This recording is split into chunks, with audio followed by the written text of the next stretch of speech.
Bien sûr, de crypto, les infos crypto pour ceux qui n'ont pas le temps. Énorme signal sur la Bitcoin dominance, les gars. On va parler de ça ce matin. Est-ce que c'est la fin de Bitcoin ou en tout cas la latéralisation et puis une énorme alt season? On va parler de ça parce que le signal est vraiment sympathique. C'est parti avec un BTC 43 184 $. On est plutôt stable. Ethereum après nous avoir fait une belle poussée, perd 1% ce matin. BNB qui est stable. Missile Sol qui prend encore 4%. Il n'est plus qu'à 1,3 milliard de BNB pour le dépasser en capitalisation, en market cap.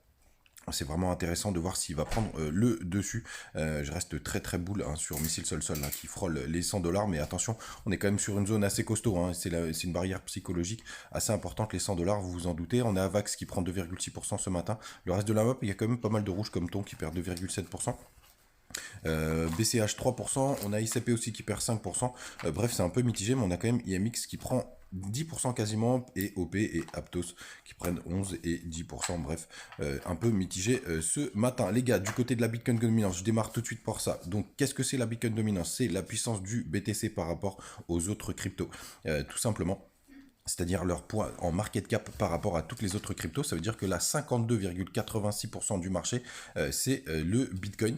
Et c'est très intéressant de voir comment ça réagit dans le passé. Et très souvent, quand il perd de la puissance face aux altcoins, c'est plutôt assez bullish pour toutes les autres cryptos que ne sont pas le Bitcoin. C'est ce que signifie altcoin d'ailleurs. Et regardez, on a breaké une trendline, le daily, qu'on n'avait pas traversé depuis un certain moment, qui a fait office de support. Et regardez aussi, on a breaké ce support, cette grosse zone qui a été pas mal travaillée. Et là, ça pourrait s'apparenter à un pullback pour le coup. Donc ça, ce serait plutôt pas mal parce que c'est quand ça baisse du côté de la Bitcoin dominance.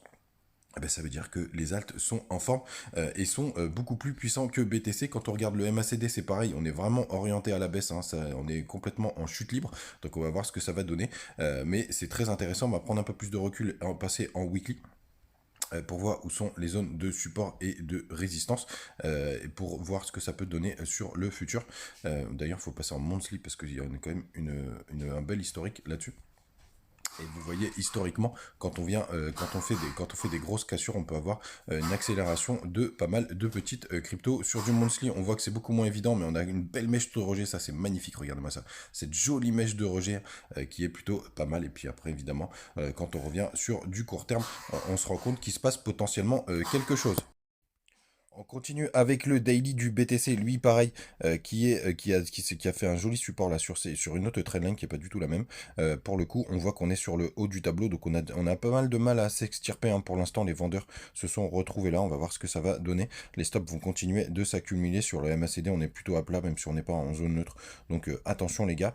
Surtout grosse méfiance en ce week-end de Noël pour le coup. Je pense qu'il n'y a pas beaucoup de monde sur les order books, donc on peut avoir je pense qu'il va pas se passer grand chose, mais il peut y avoir des variations si on veut manipuler le cours. C'est vraiment le bon moment. Donc grande méfiance du côté des CME. On va voir à combien on a clôturé hier. On a clôturé à 43 765 $. À combien on est déjà? 43 600. Ce sera intéressant de voir comment on va réouvrir. Par contre, je pense que c'est férié lundi, pardon.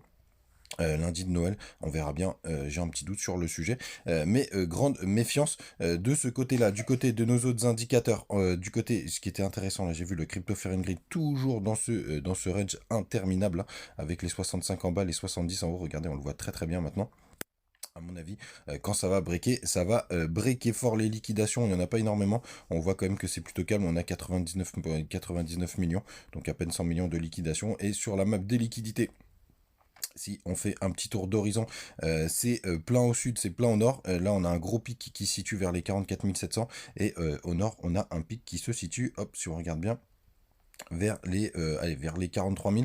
Ça paraîtrait assez intéressant d'aller chercher plutôt au nord d'abord, pour le coup, puisqu'on a laissé s'accumuler quelques stops juste là et faire un dernier petit flush.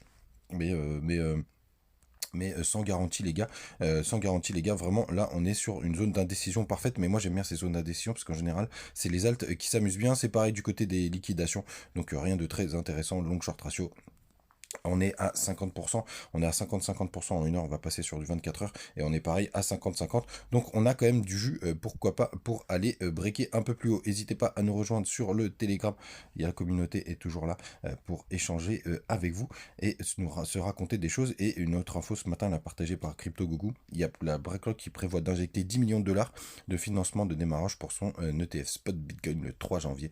Donc ça c'est vraiment encore des news ultra bullish pour le coup. Donc je pense que maintenant c'est fait. L'ETF, enfin plus personne n'a de doute. La question c'est comment va réagir le marché, puisque d'habitude à chaque fois qu'on a vu des informations sur les spots, sur la création de spots futurs, etc. Ça a été ou même la rentrée, enfin sur les marchés financiers comme notamment Coinbase en bourse pour le coup, ça a été synonyme d'un top de marché. Là, c'est la première fois qu'on a quelque chose qui est plutôt en bas du marché. Donc là, ça ressemble plus à un démarrage de bull run. Souvenez-vous, c'était pour le coup, le gros démarrage, c'était avec l'arrivée de Elon Musk en 2021, où il y avait une belle accélération haussière. C'était en janvier d'ailleurs de mémoire. Pour le coup, donc on va voir ce que ça va, si ça va faire pareil et que ce soit un catalyseur inversé cette fois-ci les gars, mais grande prudence, on n'est pas à l'abri d'un sell the news justement à la sortie de cette ETF, donc gare à vous les amis, passez un très très bon week-end. Je suis là comme d'habitude demain matin, je pense qu'il y aura une sortie de la vidéo de Crypto Pépite, je vais essayer de la faire ce week-end, donc stay tuned les gars, et n'oubliez pas d'utiliser les petits liens en commentaire, BingX et BitGet, ça fait toujours plaisir. Ciao.